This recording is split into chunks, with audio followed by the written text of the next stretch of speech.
Hello students, today the next session, that is we are going to continue with exercise 3.6. In exercise 3.6 I stopped at 6th question.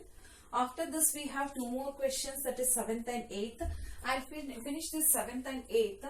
Then I'll go to worked examples. I have stopped in some worked exam. In a worked example I didn't do one example that I'll complete. Then I'll come back to the exercise once again. Okay. Now here we have this equations reducible to pair of linear equations in two variables. That means first we have to reduce this equation to the simplest form. Then we have to continue with our solution. Any method you can use, maybe substitution method, elimination method, anyhow cross multiplication method if you want you can use, otherwise you need not.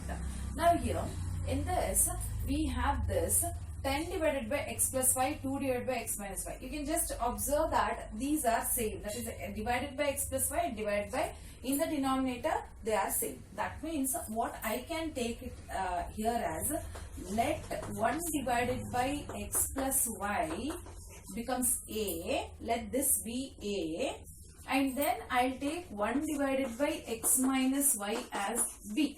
Okay. Now I'll substitute.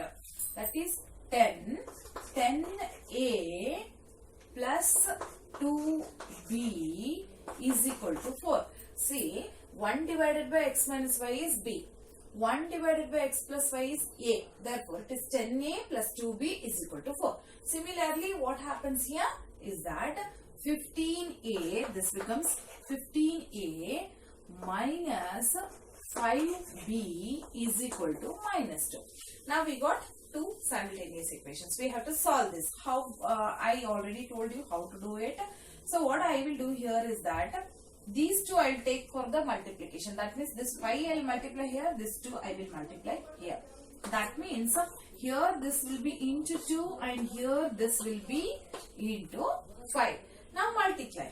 5 tens are 50a, 5 tens are 50a plus 5 twos are 10b is equal to 5 fours are 20.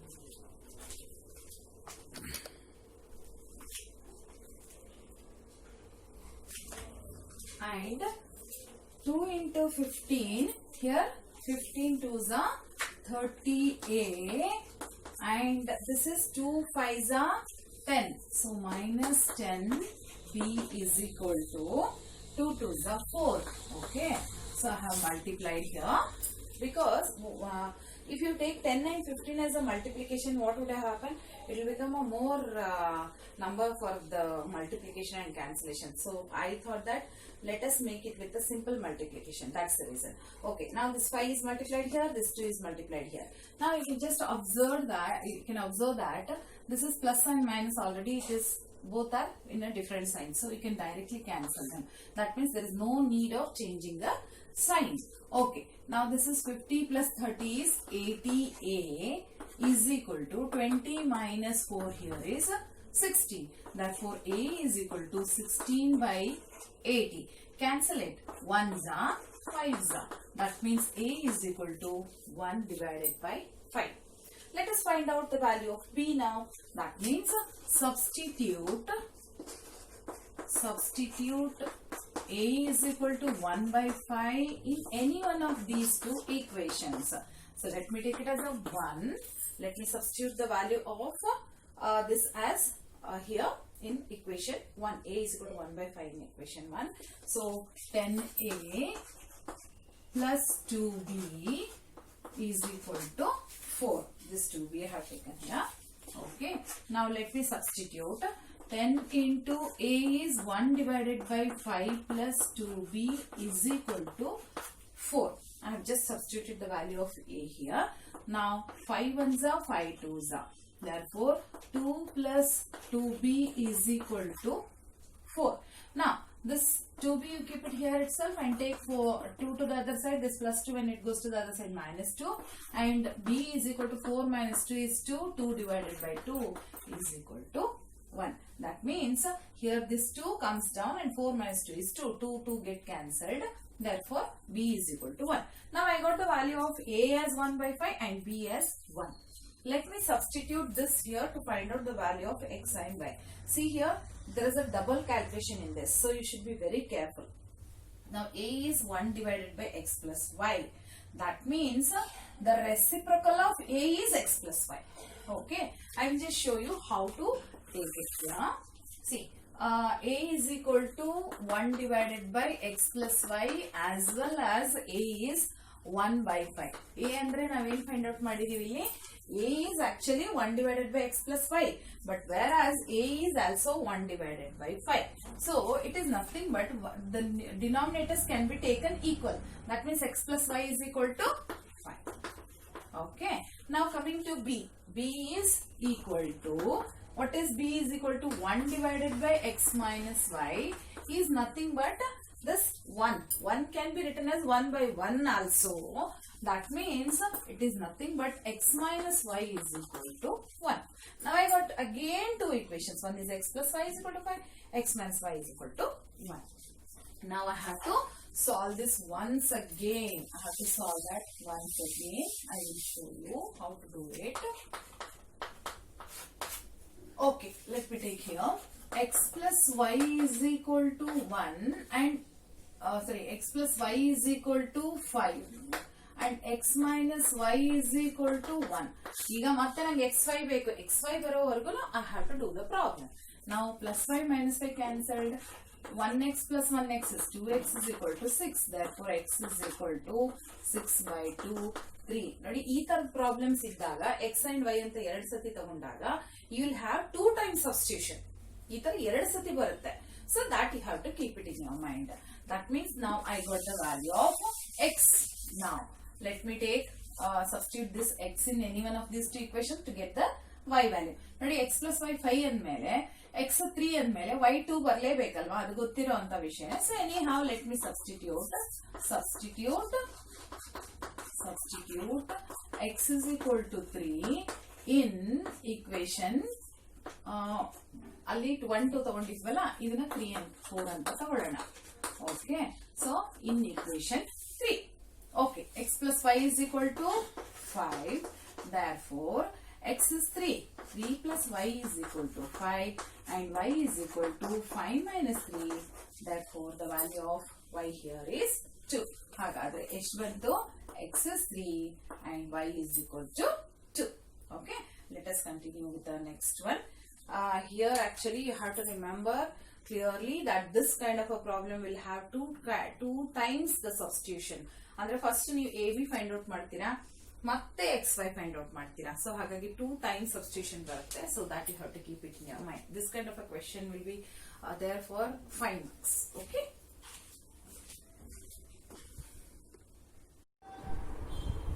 okay children, let us continue. First main 8th one in this. Now here we have this is equal to 3 by 4 and this is second equation. In the second equation you can observe that this 2 is there in the denominator, here also and here also. So what I will do, I will multiply this whole with 2. That means the whole equation is multiplied by 2. ಅಂದ್ರೆ ಈ 2 ನ 2 ones 2 ಇಲ್ಲಿ multiply ಮಾಡಿದ್ರೆ e2 cancel ಆಗುತ್ತೆ. ಹಾಗೇನೆ e2 ಇಲ್ಲಿ ತಗೊಂಡ್ರೆ ಇಲ್ಲಿ ಮಲ್ಟಿಪ್ಲೈ ಮಾಡಿದ್ರೆ 2 ones 2 ಮಲ್ಟಿಪ್ಲೈ ಮಾಡಿದ್ರೆ e2 ಕ್ಯಾನ್ಸಲ್ ಆಗುತ್ತೆ. ಸರಿನಾ? ಮತ್ತೆ ಈ 2 ನ ಇಲ್ಲಿ ಮಲ್ಟಿಪ್ಲೈ ಮಾಡಿದ್ರೆ ಏನಾಗುತ್ತೆ? 2 ones 2 4s ಅಂತ ಕ್ಯಾನ್ಸಲ್ ಆಗುತ್ತೆ. ಸೊ ಈ ಈಕ್ವೇಶನ್ ಏನಾಗುತ್ತೆ ಗೊತ್ತಾ? ಅವಾಗ 1 divided by 3x plus y, ಯಾಕೆಂದ್ರೆ 2 ಕ್ಯಾನ್ಸಲ್ ಆಯ್ತು, minus 1 divided by 3x minus y because once again this 2 get cancelled.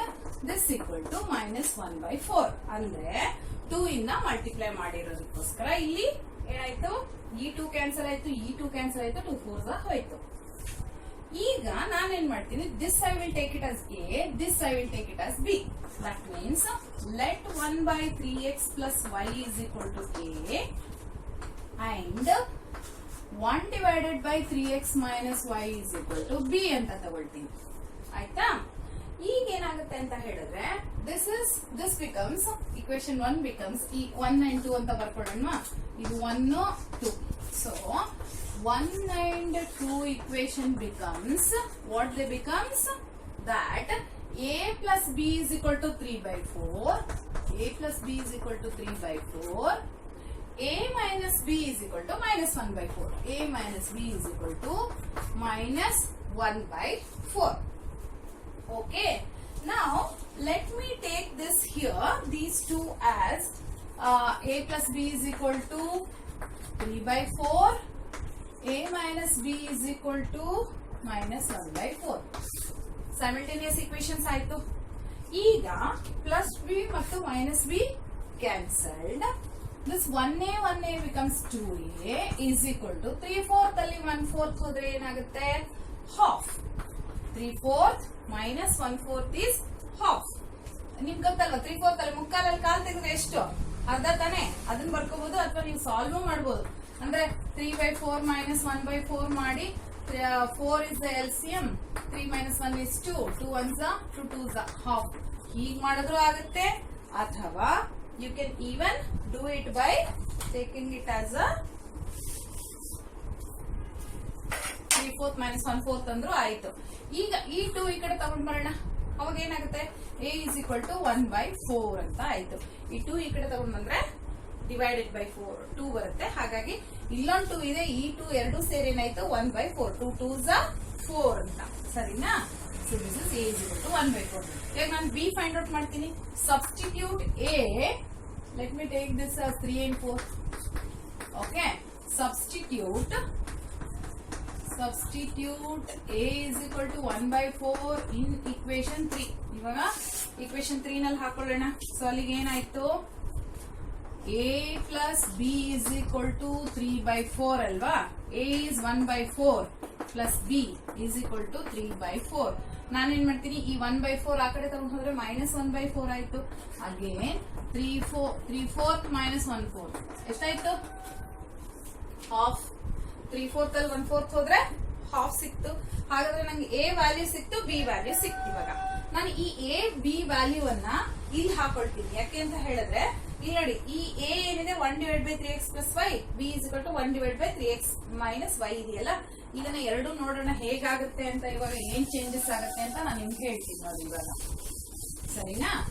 ಈಗ ನೋಡಿ, ಇಲ್ಲಿ ಏನಿದೆ? a is equal to ಏನ್ ತಗೊಂಡಿದ್ದೀನಿ ನಾನು? 1/3x plus y ಅಂತ ತಗೊಂಡಿದ್ದೀನಲ್ವಾ? a is equal to ಇದು. a is equal to 1/3x plus y ಅಂತ ತಗೊಂಡಿದ್ದೀನಲ್ವಾ? Okay. that equals to a is also equal to 1 by 4. a is also equal to 1 by 4. ಸರಿನಾ? ಆಮೇಲೆ b is equal to ಏನ್ ತಗೊಂಡಿದ್ದೀನಿ? ಇಲ್ಲಿ ನೋಡಿ, 1/3x minus y ಅಂತ ತಗೊಂಡಿದ್ದೀನಿ. this is also equal to 1 by 2. ಇವಾಗ ಇದೆರಡು ಕಂಪೇರ್ ಮಾಡಿ ನೋಡಿ ಏನ್ ಬರೀಬಹುದು ಅಂತ ನಿಮ್ಗೆ ಅನ್ಸುತ್ತೆ, ಗೊತ್ತಾಗುತ್ತೆ. ಇವಾಗ ಚೆಕ್ ಮಾಡಿ ಏನ್ ಕಾಣಿಸುತ್ತೆ? 3x plus y is equal to 4. Numerators ಬಿಟ್ಬಿಡಿ, ಬರೀ ಡಿನಾಮಿನೇಟರ್ಸ್ ತಗೊಳ್ಳಿ. 3x plus y is equal to 4. yes. and 3x minus y is equal to 2. ಆಯ್ತಾ? ಇವಾಗ ಏನಾಯ್ತು? ಪ್ಲಸ್ 5 minus 5 ಕ್ಯಾನ್ಸಲ್ ಆಯ್ತು. 3x plus 3x ಎಷ್ಟು? 6x. 4 plus 2 6. so x is equal to 6 by 6 is equal to 1. x value ಸಿಕ್ತಾ? ಇವಾಗ ಏನ್ ಮಾಡೋಣ? y value find out ಮಾಡಬೇಕು. ಮತ್ತೆ ಏನ್ ತಗೋಬೇಕು ನೋಡಿ? 3 4 ತಗೊಂಡಿದ್ವಾ? 5 6 ಅಂತ ತಗೊಳ್ಳೋಣ. ಈ ತರ ಇರುವಾಗ ನಾವು ಎಕ್ಸ್ ವೈ ರೀಚ್ ಆಗೋವರೆಗೂ ಮಾಡ್ಲೇಬೇಕು. ಓಕೆನಾ? 3x plus y is equal to 4. ಸರಿನಾ? ಈಗ ನಾನೇನ್ ಮಾಡ್ತೀನಿ? ಎಕ್ಸ್ ವ್ಯಾಲ್ಯೂ ಹಾಕ್ತೀನಿ. 3 into 1 plus 4 is equal to 4. ಈ 4 ಈ ಕಡೆ ತಗೊಂಡು ಹೋದ್ರೆ -4 ಆಗತ್ತೆ. ಸರಿ, this is 3x plus y. Sorry children, this is y. So ಏನಾಯ್ತು? ನಮ್ಗೆ y ವ್ಯಾಲ್ಯೂ ಬೇಕು. So 3 1s are 3. ಈ 3 ನ ಈ ಕಡೆ ತಗೊಂಡು ಹೋದ್ರೆ -3 ಆಯ್ತು. therefore y is equal to 4 minus 3 is 1. therefore we got the value of x and y as 1. Okay na? Let us continue with one example, then I'll go to exercise. Let me continue with one example. Example 19 in page number 90. I'll read the question. Listen carefully.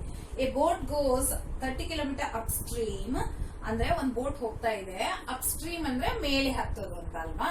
So ನೀರಲ್ಲಿ ಅದು ಮೇಲೆ ಹತ್ತುತ್ತಾ ಇದೆ. 30 kilometres ಹೋಗ್ಬೇಕು, ಕೆಳಗಡೆ ಬರುವಾಗ 44 kilometres ಇಳಿಬೇಕು. ಈಗ ಏನಾಗ್ತಾ ಇದೆ ಅಂತ ಹೇಳಿದ್ರೆ 10 ಅವರ್ಸ್ ತಗೊಳ್ತಾ ಇದೆ. ಮೇಲೆ ಹೋಗ್ತಾ ಇರುವಾಗ 30 ಕಿಲೋಮೀಟರ್ಸ್ ಟ್ರಾವೆಲ್ ಮಾಡಿದ್ದು, ಬರುವಾಗ 44 ಕಿಲೋಮೀಟರ್ಸ್ ಟ್ರಾವೆಲ್ ಮಾಡಿದ್ದು ಬೋಟ್. ಟೋಟಲ್ ಆಗಿ ಅದು 10 ಅವರ್ಸ್ ತಗೊಳ್ತು. ಸೊ ನಾನೇನ್ ಮಾಡ್ತೀನಿ ಅಂತ ಹೇಳಿದ್ರೆ, let the speed of the boat in still water B x km/h ಅಂತ ತಗೊಳ್ಳೋಣ. ಸ್ಪೀಡ್ ಆಫ್ ದ ಬೋಟ್ ಅಂತ ತಗೊಳ್ಳೋಣ. Speed of the boat in still water. Still water ಅಂದ್ರೆ ಹರಿತಾ ಇರೋದಲ್ಲ, ಸುಮ್ಮನೆ ನಿಂತಿರೋ ನೀರಲ್ಲಿ x km/h ಅಂತ ತಗೊಳ್ಳೋಣ. If it is the speed of the stream, andre which is moving, in that let the speed be y km/h. Now what they are telling here is that 30 km upstream and 44 km downstream. ನಿಮ್ಗೆ ಗೊತ್ತಿದೆ ಮಕ್ಕಳೇ ಏನು ಅಂತ ಹೇಳಿದ್ರೆ, you know that whenever the boat is traveling in the upstream, it takes time. For that it needs some time. That means it goes very slow, isn't it? Ade downstream adre easily, because of the stream, it moves very fast. So what I will take here is that time is equal to, we know that time is equal to speed divided speed is equal to distance divided by time alva. Distance travel divided by time. ನಾನು ಏನ್ ಮಾಡ್ತೀನಿ ಅಂತ ಹೇಳಿದ್ರೆ, I will exchange these two. That means I want t here and speed here. That means we will get distance divided by speed, isn't it? See, I am exchanging these two. Speed is equal to distance by time. But I want time, so I will take it as a time is equal to distance divided by speed. Now, distance by speed here is that total distance covered is 30 km in the upstream, while coming it is downstream. Therefore, so speed in the, let me take time taken for upstream. First ಏನ್ ಮಾಡ್ತೀನಿ, upstream ಅಂತ ತಗೊಳ್ತೀನಿ. Upstream ತಗೊಂಡಾಗ ಅದು total distance cover ಆಗಿರೋದು 30 kilometres. ಅದ್ರ speed ಏನಿದೆಯಲ್ಲ upstream ಆಗಿರೋದ್ರಿಂದ x - y ಆಗುತ್ತೆ. ನೆನ್ಪಿಟ್ಕೊಳ್ಳಿ, x - y ಆಗುತ್ತೆ. ಈಗ time taken for downstream ಅಂತ ತಗೊಳ್ಳೋಣ. Time taken for downstream, ಓಕೆನಾ? So time taken for downstream is 30 km, but whereas in the downstream its speed may become fast, therefore it is 30 divided by x km/h ಅಂತ ತಗೊಳ್ಳೋಣ. So ಇವ total ಆಗಿ ಎಷ್ಟು time ತಗೊಳ್ತು, t1 plus t2 is equal to 10 hours. ಒಟ್ಟು ಎಷ್ಟು time ಬೇಕು ಅದಕ್ಕೆ? 10 hours ಬೇಕು. ಹಾಗಾದ್ರೆ what it is, 30 divided by x - y plus 30 divided by x plus y is equal to totally 10 hours. This is first equation. Similarly, I have to take second equation. When you go to the second equation, you know that time taken for upstream. Time taken for upstream is equal to 40 kilometer ಹೋಗಿದೆ. So 40 kilometer it go upstream. Okay, 40 kilometer it go upstream. Upstream ಅಲ್ಲಿ x - y ಅಲ್ವಾ? Next downstream. Time taken for downstream. So ಎಷ್ಟು kilometre ಹೋಗಿದೆ ಇದು? This is taking 55 kilometer. ಇವಾಗ ಇದೆಷ್ಟಾಯ್ತು? 55 kilometer ಆಯ್ತು downstream. ಆಯ್ತಾ? Total ಎಷ್ಟಾಯ್ತು ಹಾಗಾದ್ರೆ ಇವಾಗ? Totally t1 plus t2, again t1 plus t2 is equal to how many hours it was? 13 hours. So totally ಎಷ್ಟು ತಗೊಳ್ತಾ ಇದೆ? 13 hours. ಹಾಗಾದ್ರೆ ನೋಡಿ, 40 divided by x minus y, then plus 55 divided by x plus y is equal to 13. ಇವಾಗ ನೆನ್ಪಿಟ್ಕೊಳ್ಳಿ, ಇದೊಂದು equation ಸಿಕ್ತು, ಇದೊಂದು ಇಕ್ವೇಶನ್ ಸಿಕ್ತು. I'll erase everything and I'll take those two equations and then I'll solve it. Okay?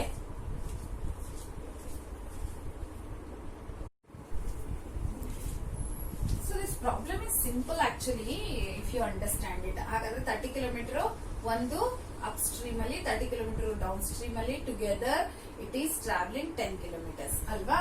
So okay, 44 ಇತ್ತಲ್ವಾ? Yeah, it was 44. Sorry. For downstream it was 44 kilometer. Okay, upstream ಅಲ್ಲಿ 30 kilometer, downstream ಅಲ್ಲಿ 44 kilometer. Totally it is taking 10 hours. In the next time, upstream it is taking 40 kilometers it is traveling, and 55 kilometer downstream ಅಲ್ಲಿ travel ಮಾಡ್ತಾ ಇದೆ. Totally it is taking 13 kilometers. Okay, fine.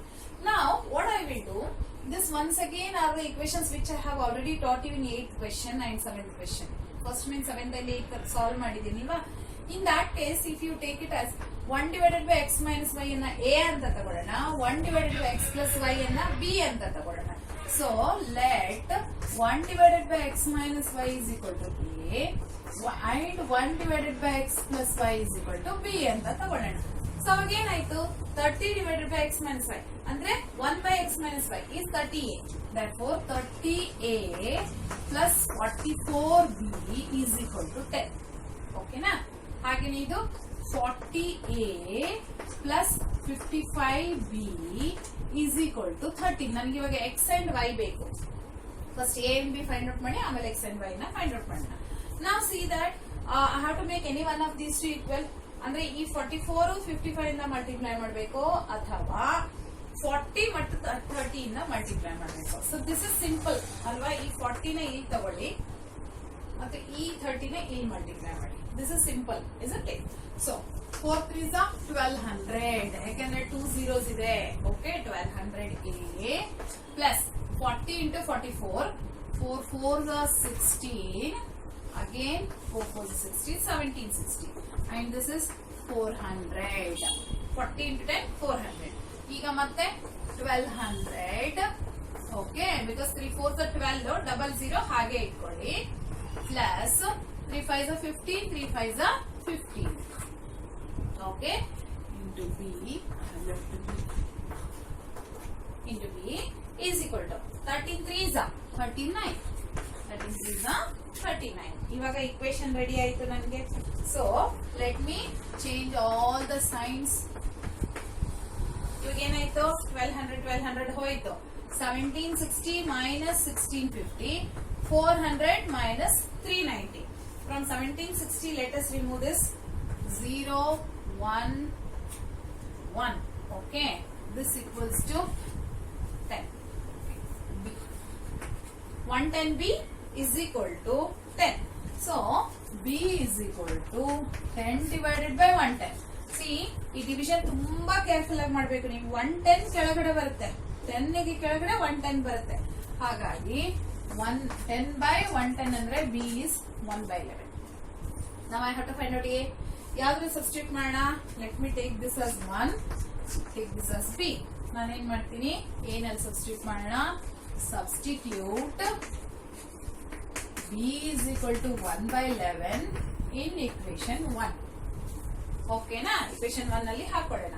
equation 1 ಏನಿದೆ, 30a plus 44b is equal to 10. ನಾನು equation 1 ಅನ್ನ ಬರ್ಕೊಂಡಿದ್ದೀನಿ, ಅದರಲ್ಲಿ b value ಹಾಕ್ತೀನಿ. ಇವಾಗ 30a plus 44b, b ಎಷ್ಟಿದೆ, 1 by 11 is equal to 10. ಓಕೆನಾ? 11 1s are 11 4s are. Simple ಆಗಿ ಮಾಡ್ಕೋಬಹುದು ನೀವು. ಸೊ ಏನಾಯ್ತು, 30a plus 4 is equal to 10. 30a is equal to 10 minus 4 plus 4 ಆ ಕಡೆ ಹೋದ್ರೆ minus 4 ಆಯ್ತು. 10 minus 4 ಎಷ್ಟಾಯ್ತು, 6. 6 by 30, 30 ಈ ಕಡೆ ತಗೊಳ್ಳಿ. So 1s are 5s. Therefore I got the value of a and b. A is 1 by 5, b is 1 by 11. Okay, we got a as 1 by 5 and b as 1 by 11. ನನಗೇನ್ ಬೇಕು, x and y ಬೇಕಲ್ವಾ. ಹಾಗಾದ್ರೆ ಇದರಲ್ಲಿ substitute ಮಾಡ್ಕೋಬೇಕು ನಾವು ಇವಾಗ. So see, a is equal to 1 by x minus y. a is equal to 1 divided by x minus y. But as well as 1 by 5 also. a is also equal to 1 by 5. a is equal to 1 by x minus y. At the same time, a is also equal to 1 divided by 5. ಹಾಗೆ ಬರ್ಕೊಂಡ್ರೆ ಏನಾಯ್ತು, ಈ denominator equal ಆಗುತ್ತೆ. ಅಲ್ಲಿಗೆ x minus y is equal to 5 ಅಂತ ಸಿಕ್ತು. This implies that x minus y is equal to 5. Now, let me take b is equal to 1 divided by x plus y. x plus y is equal to 1 by 11. Because B 1/11 ಇದೆಯಲ್ವಾ, ಹಾಗೇನೆ B ಏನಿದೆ 1/x+y. ಹಾಗಾದ್ರೆ this implies x+y is equal to 11. ನೋಡಿ, x+y is equal to 11. ಮತ್ತೆ ಎರಡು equation ಸಿಕ್ತು ನನಗೆ. ಇವಾಗ ಈ x and y ಅನ್ನ ಈಸಿಯಾಗಿ ಫೈಂಡ್ ಔಟ್ ಮಾಡಬಹುದು. I can find out x and y very easy. Okay, so x+y is equal to how much? 11. x minus y is equal to 5. ಇವಾಗ ಏನ್ ಸಿಕ್ತು? x+y is equal to 11, x minus y is equal to 5. Therefore y again cancelled.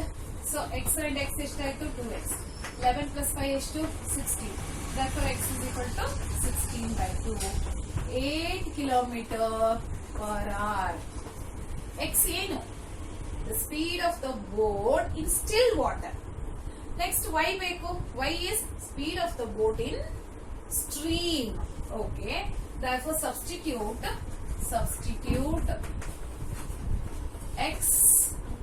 ಈಗ 3 and 4 ಅಂತ ತಗೊಳ್ಳೋಣ. ಆವಾಗ 3 4 ಇಲ್ಲ ಅಲ್ಲ. Okay, so 3 and 4 substitute x is equal to 8 in equation 3. ಆಯ್ತಾ? equation 3 ಏನು? x plus y is equal to 11. x is 8. Okay, x ವ್ಯಾಲ್ಯೂನ ಹಾಕೊಂಡಿದ್ದೀನಿ ನಾನು ಇವಾಗ. y is equal to 11. ಈ ಪ್ಲಸ್ 8 ಈ ಕಡೆ ಬಂದ್ರೆ ಏನಾಯ್ತು? 3. therefore this is 11 minus 8 is equal to 3.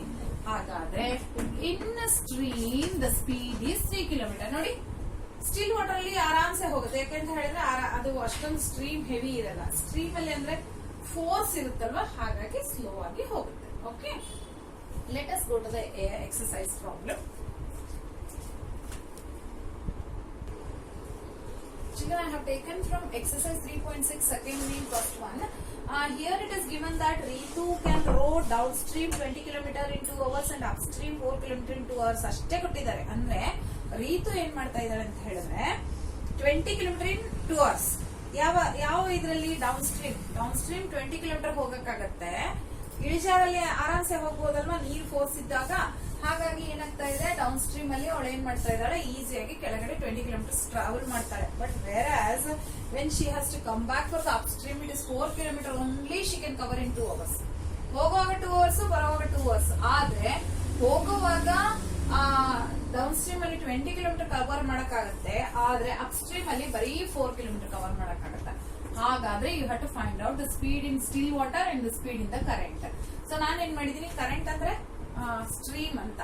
Okay, so waves ಅಲ್ಲಿ ಅಥವಾ ಸ್ಟ್ರೀಮ್ ಅಲ್ಲಿ ಅಂತ ಅರ್ಥ.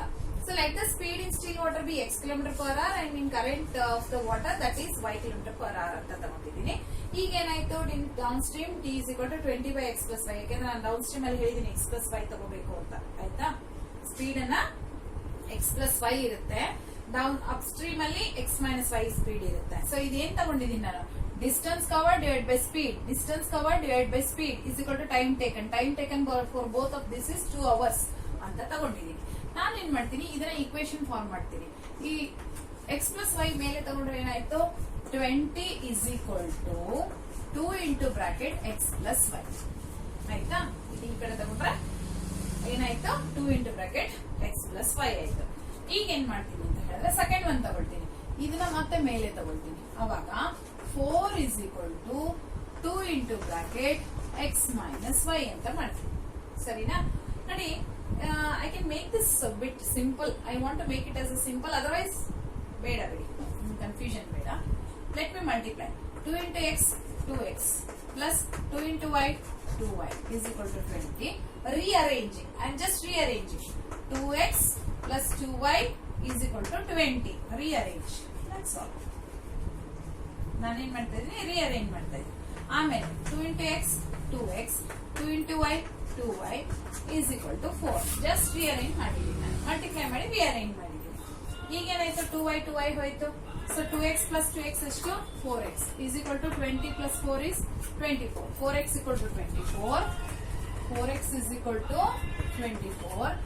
x is equal to 24/4 is equal to 6. ಹಾಗಾದ್ರೆ x is 6 km/h. ಈಗ y ಬೇಕು. Any one of these two equations you can take. ನೋಡಿ first equation ಅಥವಾ ಸೆಕೆಂಡ್ ಇಕ್ವೇಶನ್ ತಗೊಳ್ಳೋಣ. ಈಗ ತಗೊಳ್ಳ ಫಸ್ಟ್ ಇದು 2 ಅಂತ ತಗೊಂಡಿರ್ತೀನಿ. Substitute x is equal to 6 in equation 1. equation 1 ಅಲ್ಲಿ ಹಾಕೊಳ್ಳೋಣ. ಇವಾಗ 20 is equal to 2 into bracket x plus y ಇದ್ರಲ್ಲಿ ಹಾಕ್ತೀನಿ ನಾನು ಇವಾಗ. ಸೊ ಈ 2 ನ ಈ ಕಡೆ ತಗೊಂಡ್ಬಂದ್ರೆ ಡಿವೈಡ್ ಆಯ್ತು. So 20/2 is equal to x plus y. Okay, ಈಗ x plus y ಅಲ್ಲಿ x ಗೊತ್ತು ನನಗೆ. So 10 is equal to x is 6. x is equal to 6. ಈ 6 ನ ಈ ಕಡೆ ತಗೊಂಡ್ಬಂದ್ರೆ ಏನಾಯ್ತು? 10 minus 6 is equal to y. Therefore, y is equal to 4 km/h. ಹಾಗಾದ್ರೆ the speed in still water is 6 km/h and speed in this current is 4 km/h. ಮತ್ತೆ ಕಡಿಮೆ ಆಗ್ಬಿಡುತ್ತೆ speed. Okay, let us move on to the second question.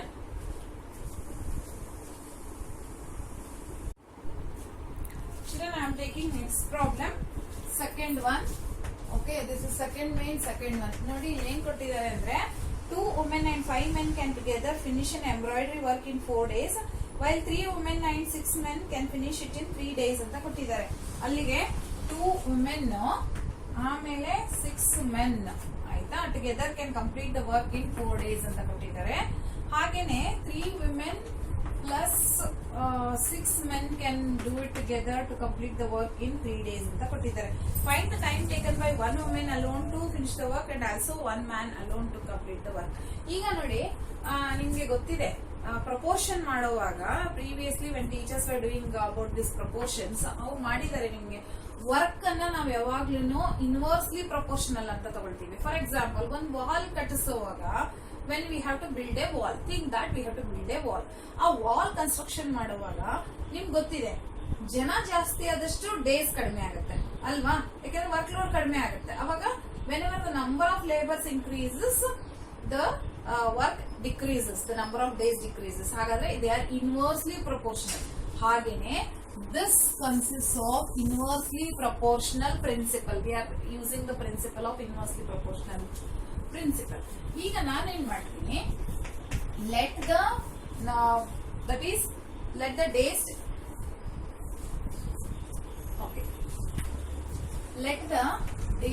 taken by women be 1/x ಅಂತ ತಗೊಳ್ತೀನಿ. ಯಾಕೆ ಅಂತ ಹೇಳಿದ್ರೆ it is a completion of work ಅಲ್ವಾ, ಹಾಗಾಗಿ ನಾನು ಏನ್ ಮಾಡ್ತೀನಿ, ಅದನ್ನ 1/x ಅಂತ ತಗೊಳ್ತೀನಿ. ಹಾಗೇನೆ let the days taken by men ಅನ್ನ ನಾನೇನ್ ಮಾಡ್ತೀನಿ 1/y ಅಂತ. ವುಮನ್ ಸಿಂಗ್ಯುಲರ್ ತಗೊಳ್ತೀನಿ ಮಕ್ಳೆ, ಯಾಕೆ ಅಂತ ಹೇಳಿದ್ರೆ ನನಗೆ ಒಬ್ರೊಬ್ರು ಎಷ್ಟು ಡೇಸ್ ತಗೊಂಡಿದ್ದಾರೆ ಅಂತ ಬೇಕು. ಹಾಗಾಗಿ ನಾನೇನ್ ಮಾಡ್ತೀನಿ, ವುಮೆನ್ ಮತ್ತು ಮ್ಯಾನ್ ಅಂತ ತಗೊಳ್ತೀನಿ, not as a men and women ಅಂತ ತಗೊಳ್ಳಲ್ಲ. ಓಕೆ, ಈಗ ನೆಕ್ಸ್ಟ್ ಏನ್ ಕೊಟ್ಟಿದ್ದಾರೆ, here they have given that 2 women and 5 men. So 2 women plus 5 men together completes the work in 4 days. ನೋಡಿ, ನಾನು 1/4 ಯಾಕೆ ತಗೋಬೇಕು ಹೇಳಿ? ಅಗೇನ್ ಇಟ್ಸ್ ಇನ್ವರ್ಸ್ಲಿ ಪ್ರಪೋರ್ಷನಲ್ ಅಲ್ವಾ, ಹಾಗಾಗಿ I have to take it as 1/4 days. Similarly ಇನ್ನು ನೆಕ್ಸ್ಟ್ ಟೈಮ್ ಏನಾಯ್ತು, 3 women and 6 men completes the work in 3 days. ಈಗೇನಾಯ್ತು, 3 days ಆಯ್ತು, 1/3 ಅಂತ ಆಯ್ತು.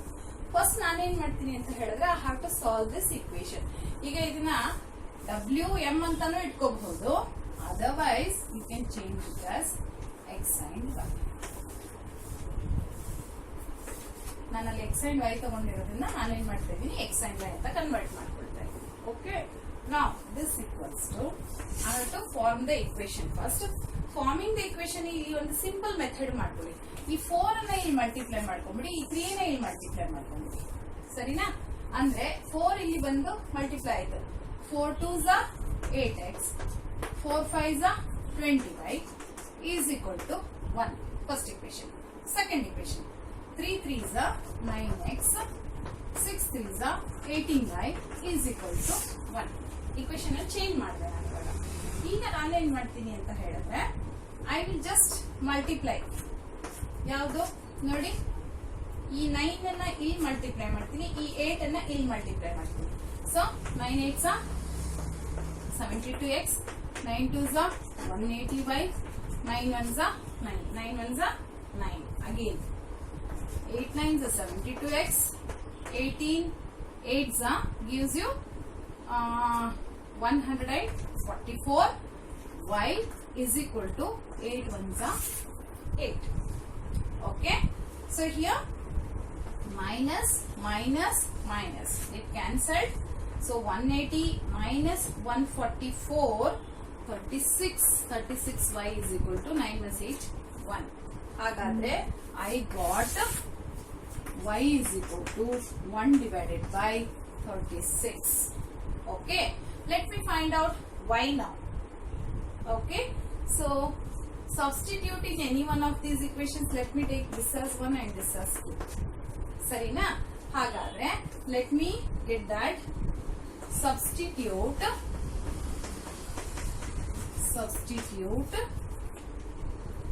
y is equal to 1 by 36 in equation 1. So here which is the equation 8x plus 20y is equal to 1. ಯಾವ equation will ಬೇಕಾದ್ರೆ substitute ಮಾಡ್ಕೋಬಹುದು. Okay na? So I am substituting in this equation. Okay, so 8x plus 20y, y ಎಷ್ಟು 1 by 36 ಅಲ್ವಾ, y ನ 1 by 36 ಅಂತ ಬರ್ಕೊಳ್ತೀನಿ, is equal to 1. therefore 8x plus, ಈಗ ಇದನ್ನ divide ಮಾಡಬಹುದು, 2 10 or else 4 5s, okay, 4 9s, 4 5s and 4 9s. so ಏನಾಯ್ತು, 5 divided by 9 is equal to 1 ಅಂತ ಬಂತು. ಈ 5 by 9 ಅನ್ನ ಆ ಕಡೆ ತಗೊಂಡು ಹೋಗ್ತೀನಿ. 8x is equal to 1 minus 5 divided by 9. Okay, so this gives you, okay, 8x is equal to 9 is the LCM. 9 1s are 9, 9 minus 4. ನೋಡಿ, ನಾನು LCM ಅನ್ನು ಹೇಗೆ ತಗೊಳ್ಳೋದು ಅಂತ ಪದೇ ಪದೇ ಹೇಳ್ಕೊಡ್ತಾ ಇದ್ದೀನಿ, ಆದ್ರೂ ನೀವುಗಳು ಮಿಸ್ಟೇಕ್ ಮಾಡ್ತಾನೆ ಇದ್ದೀರಾ ಟೆಸ್ಟ್ಗಳಲ್ಲಿ, ನೆನ್ಪಿಟ್ಕೊಳ್ಳಿ. 9 1s are 9, 9 minus 5. See, I have written that. Okay, so 8x is equal to 4 by 9. I am doing so many steps again and again, but even then you are making mistakes. So ಈ 8 ಅನ್ನ ಈ ಕಡೆ ತಗೊಂಡು ಬನ್ನಿ, multiply ಇರೋದು divide ಆಗುತ್ತೆ. So cancel ನಾವು, 4 1s 4 2s, ಹಾಗಾದ್ರೆ ಏನ್ ಬಂತು, 1 by 18. ಈಗ ನಂಗೆ x ಮತ್ತು y ಸಿಕ್ತು ನೋಡಿ, x is 1 by 18, y is 1 divided by 13.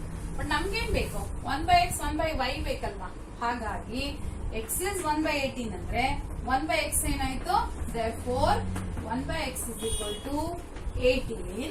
ಅಂದ್ರೆ days taken by one woman is 18 days. ಒಬ್ಬಳಿಗೆ ಎಷ್ಟು ಟೈಮ್ ಬೇಕು, 18 days ಬೇಕು ಕಂಪ್ಲೀಟ್ ಮಾಡಕ್ಕೆ. ಹಾಗೇನೆ if you take it for man, it is 1 by 36. therefore 1 by y becomes 36 days.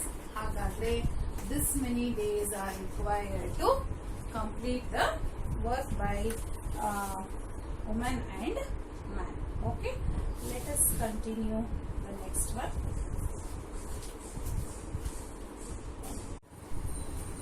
Children, I have taken second and third question. Here it is given that Rohini is traveling 300 kilometers. ಒಟ್ಟು ಅವಳು travel ಮಾಡ್ತಾ ಇರೋದು 300 kilometers. ಅರ್ಥ ಮಾಡ್ಕೊಳ್ಳಿ ಇಲ್ಲಿ. ಸಾರಿ, ರೂಹಿ travels 300 kilometer to her home partly by train and partly by bus. ಅವಳು ಏನ್ ಮಾಡ್ತಾಳೆ ಅಂದ್ರೆ ಮನೆಗೆ ಹೋಗ್ಬೇಕು. ಅವಾಗ ಏನ್ ಮಾಡ್ತಾಳೆ, ಸ್ವಲ್ಪ ಟ್ರೈನ್ ಅಲ್ಲಿ ಹೋಗ್ತಾಳೆ, ಅದ್ರ ನಂತರ ಟ್ರೈನ್ ಇರಲ್ಲ, ಹಾಗಾಗಿ ಬಸ್ಸಿಗೆ ಹೋಗ್ಬೇಕಾಗಿ ಬರುತ್ತೆ. ಕೆಲವೊಂದ್ ಕಡೆ ಟ್ರೈನ್ ಇಲ್ವಲ್ಲ, ಹಾಗಾಗಿ ಅವಳು ಬಸ್ಸಿಗೆ ಹೋಗ್ಬೇಕಾಗಿ ಬರುತ್ತೆ. ಅವಾಗ ಏನ್ ಮಾಡ್ತಾಳೆ ಅವಳು ಅಂತ ಹೇಳಿದ್ರೆ, she takes 4 hours if she travel 60 kilometer by train and the remaining by bus. ನಾನು ನೋಡಿ ಇಲ್ಲಿ ಮಾಡಿದೀನಿ, ಡ್ರಾ ಮಾಡಿದೀನಿ. ಟೋಟಲಿ 300 kilometer ಅವಳು ಟ್ರಾವೆಲ್ ಮಾಡ್ಬೇಕು. ಫಸ್ಟ್ ಟೈಮ್ ಅಕಸ್ಮಾತ್ ಆಗಿ ಅವಳು ಟ್ರೈನ್ ಅಲ್ಲಿ 60 kilometer ಹೋದ್ರೆ, ಉಳಿದಿರೋ ಡಿಸ್ಟೆನ್ಸ್ ಅನ್ನ ಬಸ್ ಅಲ್ಲಿ ಹೋದ್ರೆ ಅವಳಿಗೆ 4 hours ಬೇಕು. ಅಂದ್ರೆ that is 60 kilometer by train. The rest ಅಂದ್ರೆ ಎಷ್ಟು ಉಳಿತು, 240. ಯಾಕೆಂದ್ರೆ ಟೋಟಲ್ ಅವಳು ಕವರ್ ಮಾಡ್ಬೇಕಾಗಿರೋದು ಎಷ್ಟು, 300 kilometer. ಹಾಗಾಗಿ 60 kilometer if she is traveling by train, then the rest is the remaining she will travel by bus. That is 240 kilometre. Totally she takes 4 hours. Next time ಏನಾಗುತ್ತೆ, ಅಕಸ್ಮಾತ್ ಆಗಿ if she travels 100 kilometre by train, ಅದೇ ಅವಳು train ಅಲ್ಲಿ 100 kilometre ಹೋಗಿ ಉಳಿದಿರೋ 200 kilometre ನ bus ಅಲ್ಲಿ ಹೋದ್ರೆ ಅವಳಿಗೆ ಎಕ್ಸ್ಟ್ರಾ 10 minutes ಬೇಕಂತೆ. She takes 10 minutes longer. She is taking extra 10 minutes. So ನಾನು ಏನ್ ಮಾಡ್ತೀನಿ ಇವಾಗ, ಇದನ್ನ ಇಕ್ವೇಶನ್ ಅಲ್ಲಿ ಬರ್ಕೊಳ್ತೀನಿ. What is the equation? Time is equal to, again the same thing I have to take. Time is equal to distance divided by speed alma. I have taken the speed of the train be x kilometer per hour and speed of the bus be y kilometer per hour ಅಂತ ತಗೊಂಡಿದ್ದೀನಿ. ಇವಾಗ time ಅನ್ನ first one ಏನ್ ತಗೊಳ್ತೀನಿ, ಇದು ತಗೊಳ್ತೀನಿ ಇವಾಗ first. ಆಯ್ತಾ? 60 ಕಿಲೋಮೀಟರ್ ಅವಳು ಹೇಗೆ ಹೋಗ್ತಾಳೆ? with the train. Speed of the train is x. Therefore 60 distance covered divided by speed. ಅದೇ ರೀತಿ ಇದು ಬಂದಾಗ, ಬಸ್ ಬಂದಾಗ ಏನಾಯ್ತು, plus she is travelling 240 kilometre with by bus. What the speed of the bus is y. Totally ಎಷ್ಟು hours ತಗೊಂಡ್ಲವಳು? 4 hours.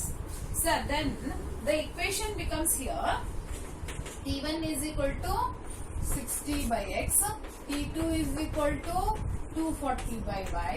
Therefore total time taken by bus and traveling by bus and train together gives you t1 plus t2, that is 60 by x plus 240 by y is equal to she is taking 4 hours. ಸರಿನಾ? ಇದೇ ರೀತಿ ಇನ್ನೊಂದು equation form ಮಾಡ್ಕೊಳ್ಳೋಣ.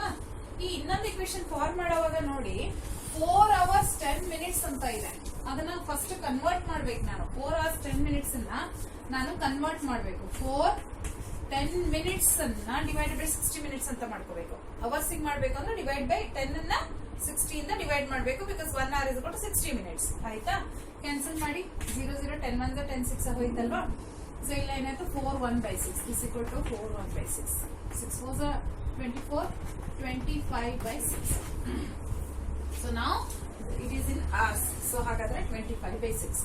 ಈಗ ಏನ್ ಮಾಡೋಣ, second one ಬರ್ಕೊಳ್ಳೋಣ. Second equation ಏನಾಗುತ್ತೆ, 100 kilometre travel ಮಾಡಕ್ಕೆ, that is by this train she is travelling. So the speed of the train is x. Therefore distance covered divided by speed taken.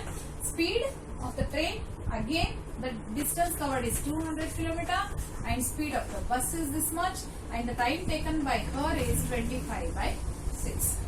ಈಗ equation ಸಿಕ್ತು ನನಗೆ. ನಾನೇನ್ ಮಾಡ್ತೀನಿ, ಅವಾಗಲೇ ನಾವು ಇಕ್ವೇಶನ್ ಸಾಲ್ವ್ ಮಾಡೋದಕ್ಕೆ ಹೇಗೆ ತಗೊಂಡಿದ್ದು ಹಾಗೆ ಮಾಡೋಣ. ಇದನ್ನ 1 by x ಅಂತ ತಗೊಳ್ಳೋಣ, ಇದನ್ನ 1 by y ಅಂತ ತಗೊಳ್ಳೋಣ. Therefore let 1 by x is equal to a and 1 by y is equal to b. ಸರಿನಾ? ಇದು in notes I have done it little different. Let it be no problem. ಹೇಗ್ ಬೇಕಾದ್ರೂ ಮಾಡ್ಕೊಳ್ಬಹುದು ನೀವು. ನೋಟ್ಸ್ ಅಲ್ಲಿ ಸ್ವಲ್ಪ ಡಿಫರೆಂಟ್ ಆಗಿ ಮಾಡಿದೀನಿ, ತೊಂದರೆ ಏನಿಲ್ಲ. ಆಯ್ತಾ? ಏನಾಯ್ತು ಅವಾಗ, 60a plus 240b is equal to, this is 4 as it is. ನಾನೇನ್ ಮಾಡಿದೆ, 1 by x ಗೆ a ಹಾಕ್ದೆ, 1 by y ಗೆ b ಹಾಕ್ದೆ. ನೋಡಿ, ಇದು 1 by x ಇತ್ತು, 60 into a 240b. ಹಾಗೇನೆ ಇಲ್ಲೇನಾಯ್ತು, 100a plus 200b is equal to 25 by 6. ಇವಾಗ ನನಗೆ 2 ಇಕ್ವೇಶನ್ ಸಿಕ್ತು. ನಾನು ಈ 2 ಇಕ್ವೇಶನ್ಸ್ ಅನ್ನ ನಾನು ಸಾಲ್ವ್ ಮಾಡ್ಕೋಬೇಕು. If possible you can just divide through out by 10 ಮಾಡಿದ್ರೆ 4 by 10 ಆಗುತ್ತೆ. So it's okay. Take this 6 to the other side. ಅವಾಗ ನಿಮ್ಗೆ ಇಕ್ವೇಶನ್ ಈಸಿ ಆಗುತ್ತೆ ಅಂತ 6 ನ ಇಲ್ಲಿ ತಗೊಳ್ತೀನಿ. ಸೊ ಏನಾಯ್ತು, 6 into 100 600a. So 6 2s are 1200. b is equal to 25. ಅಂದ್ರೆ ಈ 6 ನ ಇಲ್ಲಿ ಮಲ್ಟಿಪ್ಲೈ ಮಾಡ್ಕೊಂಡು ನಾನು ಸಿಂಪಲ್ ಮಾಡ್ಕೊಳ್ತಾ ಇದ್ದೀನಿ. ಇವಾಗ ನನಗೆ 2 ಇಕ್ವೇಶನ್ ಸಿಕ್ತು. This is 1 equation, this is second equation. ಆಯ್ತಾ? ಈಗ ಏನ್ ಮಾಡೋಣ, ಯಾವ್ದಾದ್ರು ಒಂದು ಈಕ್ವಲ್ ಮಾಡ್ಬೇಕಲ್ವಾ? ಹಾಗಾಗಿ ನಾನೇನ್ ಮಾಡ್ತೀನಿ, ಇದನ್ನೇ ಈಕ್ವಲ್ ಮಾಡ್ತೀನಿ. ಇವಾಗ ನೋಡಿ, 60 ನ 600 ಮಾಡ್ಕೋಬಹುದಲ್ವಾ? ಹಾಗಾಗಿ ಇದಕ್ಕೆ 10 ನಿಂದ ಮಲ್ಟಿಪ್ಲೈ ಮಾಡಿದ್ರೆ ನಿಮ್ಗೆ ಅವಾಗ ಏನ್ ಸಿಗುತ್ತೆ, 600 ಸಿಗುತ್ತೆ. 10 60s 600 ಈಸಿ ಆಗುತ್ತೆ. ಸೊ ನಾನು as it is second equation ಬರ್ಕೊಂಡ್ಬಿಡ್ತೀನಿ. ನೋಡಿ, second equation is 600. Okay, 600a okay plus 1200b is equal to 25. ಆಯ್ತಾ? ಈಗ ಫಸ್ಟ್ ಇಕ್ವೇಶನ್ 10 6 600 10 60s ಅಂತ ಅದೇ ಆಯ್ತಾ. ಆಮೇಲೆ 10 into 240 becomes 2400 is equal to 10 4s 40. ನೋಡಿ ಈ ತರ ಇಕ್ವೇಶನ್ ಸಿಕ್ತು ಇವಾಗ ನಮ್ಗೆ.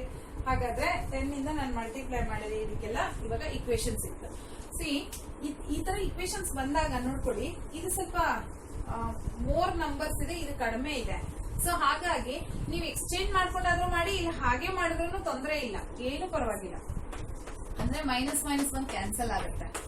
ಸೊ ಇದು ಒಂಥರ ನಿಮ್ಗೆ ಗೊತ್ತಿರ್ಲಿ ಯಾವ ತರ ಮಾಡಬಹುದು ಅಂತ. 600 600 ಹೋಯ್ತು. From 1200 if you remove 2400 again 1200 B ಬಂತು. 25 ಅಲ್ಲಿ 40 ಹೋದ್ರೆ ಮೈನಸ್ 15 ಇದೆ. ಸೊ ಈ ಮೈನಸ್ ಮೈನಸ್ ಕ್ಯಾನ್ಸಲ್ ಆಗೋಯ್ತು. ಸರಿನಾ? ನಂಗೆ ಬೇಕಾಗಿರೋದು B is equal to 15/1200.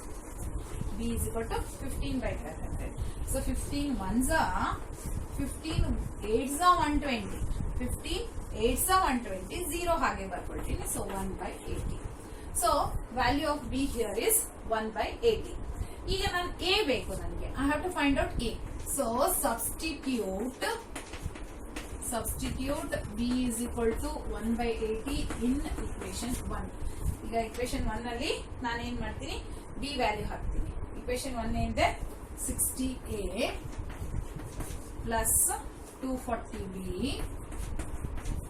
Is equal to 4. ಸರಿನಾ? ಈಗ ಬಿ ವ್ಯಾಲ್ಯೂ ಹಾಕೊಳ್ಳೋಣ. ಇಲ್ಲಿ 60a plus 240 into B is equal to 4. ಸರಿನಾ? ಈಗ ನೋಡಿ 0 ಮತ್ತು 0 ಹೋಯ್ತು.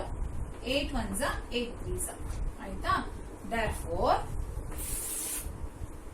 60a plus 3 is equal to 4.